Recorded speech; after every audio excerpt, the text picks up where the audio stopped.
What is the cash damming strategy everybody's talking about with visuals? I'm here to help you. How does it work? How do you implement it? Let's take a look. For cash damming strategy, you have to be a homeowner with a principal residence with a mortgage on it, and you have to own investment properties, or at least wanting to own investment properties. Now, typically, what I see landlord doing is that they use the rental income they have to pay for the rental expense. And if the rental income is not enough to cover for the expense, then you will come with money from your revenue to cover for everything. And for some people, there's enough rental income to cover for all the expense. Great.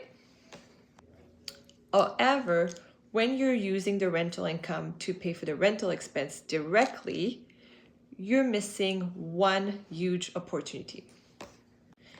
And that's when the mortgage on your principal residence becomes important. And you need the right one. You need to have a readvanceable mortgage product. What does that mean? That when you make a mortgage payment, which would be composed of interest and principal, you make that payment, the principal portion came available on the line of credit. Now, you also have to agree with me that if you make your normal mortgage payment and you add money to that payment, that extra money becomes more principal available, more. It's a prepayment. This becomes important because cash damming means that you will be making your mortgage payment that you usually do, and you will prepay the mortgage on your principal residence with the rental income.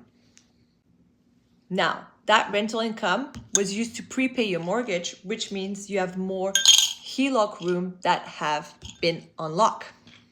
Why is this important? Because as you're prepaying the mortgage with the rental income and it's now available in the HELOC, you will need to use this HELOC to pay for the rental property expense because you've used the rental income to prepay your mortgage. Because you're using a line of credit attached to your home to pay for rental expense, this will be tax deductible under the Section 20. Please verify your accountant.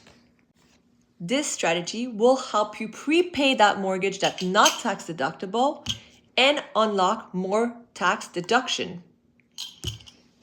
Who do you know that has an investment property that should be doing this strategy?